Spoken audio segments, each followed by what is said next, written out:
दोस्तों, मैं राशिद ज़हीर हूं। आप ऑनलाइन न्यूज़ इंडिया देख रहे हैं। त्रिपुरा शांत नहीं है।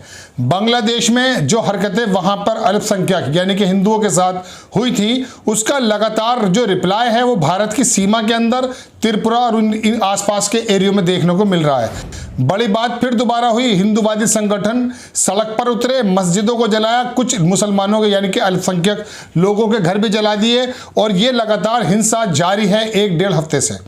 एक रिपोर्ट के मुताबिक 12 मस्जिदों में आग लग चुकी है। एक रिपोर्ट के मुताबिक कुछ ज़्यादा बताई जाती हैं, लेकिन हम आपको ताज़ी खबर दे रहे हैं मंगलवार को जो एक बड़ी घटना हुई है, वहाँ पर किस तरह के नारे लगाए हैं हिंदूवादी संगठनों ने वो आप सुन सकते हैं, आपको दिखाएंगे। लेकिन पहले खबर सुन लें कि ये वायर की खबर है। हालांकि सारे जितने बड़े लोग हैं अब छुपा नहीं सकते, तो बताना पड़ता है।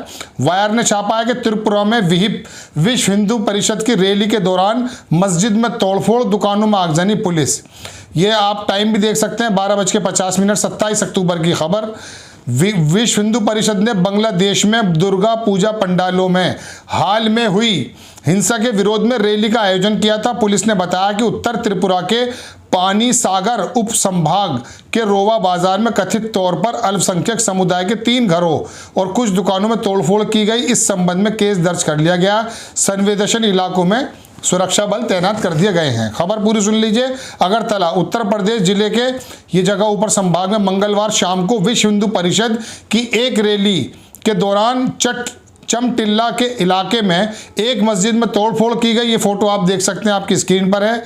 तोड़फोड़ की गई, 2 दुकानों में आग लगा दी गई। विश्व हिंदू परिषद ने बांग्लादेश में दुर्गा पूजा पंडालों में हाल में हुई हिंसा के विरोध में रैली का आयोजन किया था। जिले के पुलिस अधीक्षक जो हैं भानुपाड़ा चक्रवर्ती ने जानकारी दी। उन्होंने बताया कि रोवा बाजार के कथित तौर पर अल्पसंख्यक समुदाय के 3 घर और कुछ दुकानों में तोड़फोड़ भी की गई है। एसपी ने कहा, विश्व हिंदू परिषद के कार्यकर्ताओं ने हाल में बांग्लादेश में हुई हिंसा के विरोध में रैली निकाली। लोगों के एक समूह ने रैली के दौरान चमटिल्ला में पथराव किया और एक मस्जिद के दरवाजे को क्षतिग्रस्त कर दिया। सुरक्षा बल को मौके पर तैनात कर दिया। बांग्लादेश में तो 450 लोगों को हसीना सरकार ने, एसपी साहब, बंद कर दिया, मुकदमा कर दिया। आप बताइए आपने क्या किया। बहरहाल पहले एक वीडियो देखिए कि किस तरह के नारे लगाए गए हैं। वो नारे हम अपने शब्दों में नहीं बता सकते, चूँकि ये मुस्लिम समुदाय के जो नबी हैं उनके संबंध में भी इन्होंने अपशब्दों का इस्तेमाल किया और किस तरह का ये माहौल पैदा कर रहे हैं। पहले आप वीडियो देखें, उसके बाद में बाकी की खबर आपको सुनाता हूँ।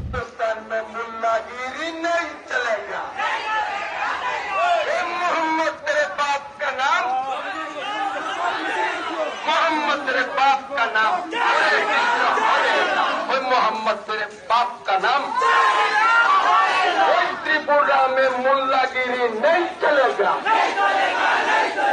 त्रिपुरा में मुल्लागिरी नहीं चलेगा। मोहम्मद तेरे बाप का नाम।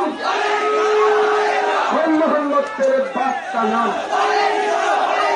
मोहम्मद तेरे बाप का नाम। हजरत तेरे बाप का नाम। अब ये नारेबाजी जो कर रहे हैं विश्व हिंदू परिषद के लोग, ये बांग्लादेश में उस हमले के लिए कर रहे हैं जो अभी पिछले दिनों हुआ था। बांग्लादेश एक अलग सरकार है, एक अलग देश है, उससे यहाँ के मुस्लिमों का क्या लेना देना है। ये तमाम लोगों ने छापा। आपने देखा कि किस तरह के नारे लगाए। ये नारों की उत्पत्ति कहाँ से हो रही, मैं कई बार आपको बता चुका हूँ। और उसके बावजूद भी सरकारें इस पर कंट्रोल लगाने की कोशिश नहीं कर रही हैं। हिंदू दल हो या गाजियाबाद में बैठा हुआ नरसिम्हानंद हो या विश्व हिंदू परिषद के लोग जिस तरह के नारे लगा रहे हैं, ये कुकुर मुत्ते जो पैदा हुए हैं भारतीय जनता पार्टी के शय पर पैदा हुए हैं और उन्हीं से अपने आप को मुंसलिक बताते हैं। मोदी जी को अपना नेता बताते हैं, योगी जी को अपना नेता बताते हैं और उन्हीं के नारे भी लगाते हैं, उन्हीं की बात भी करते हैं। लेकिन जब बात दूसरे समुदाय की आती है तो ना तो ग्रंथ देखा जाता है, ना मदरसे देखे जाते हैं, ना मुस्लिम समुदाय देखा जाता है, ना ही इनका कोई धर्म वगैरह देखा जाता है। उनके खिलाफ सड़क पर उतर के नारे इसलिए होते हैं क्योंकि दिल्ली में इनके मंत्री नारे लगाकर चले गए। लेकिन ये जो देश को किसी तरह से जलाने का काम किया जा रहा है लगातार, इस पर ट्विटर में क्या क्या लोगों ने कहा मैं आपको कई बार बता चुका। लेकिन मसला ये है कि मैं आपको भी कब तक बताऊंगा। और कितने भी लोग जो हिंदुस्तान की तरक्की चाहते हैं उसमें बहुत सारे लोग हैं उसके। आप ये फोटो देखिए, ये तमाम फोटो आपके ऊपर लगाए। फेसबुक पे जाकिर अली त्यागी हैं, उन्होंने इसको ट्वीट किया। Tripura has been burning for weeks. कई हफ्तों से त्रिपुरा जल रहा है। Muslim homes, shops and mosque have been handed over to fire. आग के हवाले कर दी गई हैं। मुस्लिम्स के होम, मुस्लिम्स की शॉप, मस्जिदें वगैरह। These photos are from Rowa in North Tripura where Hindus organisation shouted anti-Muslim slogan during a rally to fire Muslim shops handed over. Where are the secular people? कहाँ पर हैं secular people? बहुत सारे बोलते भी हैं, अपना अपनी बातें भी करते हैं, लेकिन मसला ये है कि करे तो कौन करे, कौन बताए इस बात को कि इनको कैसे रोका जाए। हाँ, सरकारें अगर वाकई इसके अंदर निकल के आ जाएं, अपनी बातों को कहने लगें, तो मैं समझता हूँ कि शायद सरकारों के अंदर ये ताकत है, उनके पास तंत्र की ताकत है, लेकिन होता नहीं है। खबर मैं आपको बताता हूँ, ये वहीं का एक अखबार है, न्यूज़ बताओ, आपकी स्क्रीन पर है। त्रिपुरा में पिछले 5 दिनों में 12 मस्जिदों पर हमला, कई दुकान और मकान आग के हवाले। ये अखबार ने लिखा है, आप देख सकते हैं। विनोद कापड़ी क्या लिखते हैं ये भी देख लीजिएगा। इसके अंदर विनोद कापड़ी ने ट्वीट किया, इसके अंदर बताते हैं कि त्रिपुरा के अंदर किस तरह की आगजनी हो रही। त्रिपुरा में हिंदूवादी गुंडे पिछले 5 दिनों से 12 मस्जिदों को नुकसान पहुंचा चुके हैं।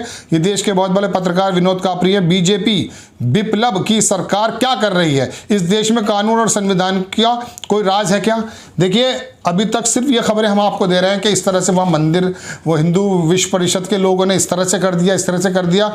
रिप्लाई दूसरे पक्ष से नहीं आता है, आना भी नहीं चाहिए, क्योंकि संविधान मौजूद है।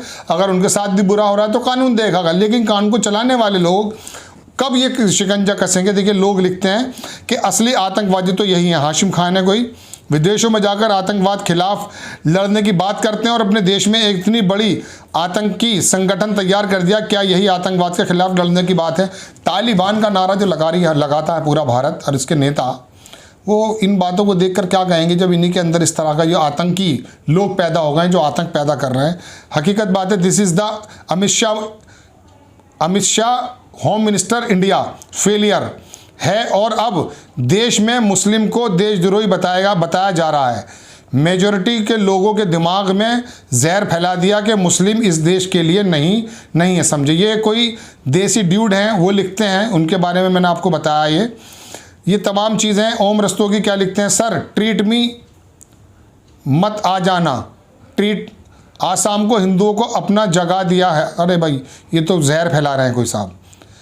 कोई दूसरे साहब देखते हैं, अनिल कुमार खरबंदा लिखते हैं कि राष्ट्रवादी जनता हिंदुस्तान के लोग आपके भयंकर परिणाम जवाब देने के लिए पूरी तरह से तैयार हैं। तो ये तमाम मस्जिदों का जलाना, मदरसों का जलाना, दरसगाहों के ऊपर पथराव कर देना, ये चल रहा है हिंदूवादी संगठनों में, और ये चुनाव को कहीं ना कहीं इफेक्ट डालने वाली बातें होती हैं।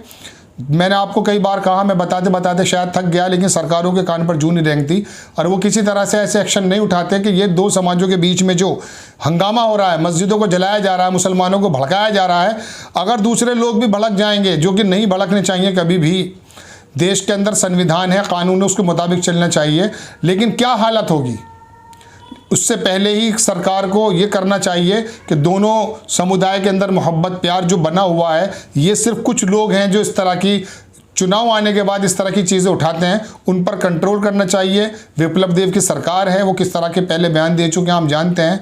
आसाम हो, तमाम चीज़ें, ये पूरी बेल्ट है, जल रही है। वहाँ एक कैमरामैन किस तरह से ऊपर कूदा था मुसलमान के एक अल्पसंख्यक आदमी के ऊपर, आपको सब जानते हैं। तो ये कहने का मतलब ये कि खबरें जो है ना, ये हम आपको देने का मतलब है कि आप अवेयर रहें। लेकिन त्रिपुरा में इस तरह से ये बड़ा एक हंगामा जो बांग्लादेश की तरफ से आ रहा है, बांग्लादेश ने बाकायदा नसीहत देते हुए भारत सरकार को लिखा भी था कि आप अपने अंदर कंट्रोल रखिएगा, भविष्य में ऐसा ना हो कि आपके यहाँ पर अगर कुछ होता तो उसका असर वहाँ जाए। लेकिन उसका असर तो फिलहाल यहाँ पर है, जो हमारे तंत्र का फेलियर कहा जा सकता है। खबर आपको कैसी लगी, आप प्लीज़ अपने कमेंट्स डालकर कमेंट्स बॉक्स में दीजिएगा, ताकि हम जान पाएँ, अपनी कमियों को दूर कर पाएँ। और शेयर कीजिए, सब्सक्राइब कीजिए। नेक्स्ट खबर के साथ फिर मैं हाजिर होता हूँ। जय हिंद। चैनल को सब्सक्राइब करें और घंटी जरूर दबाएं।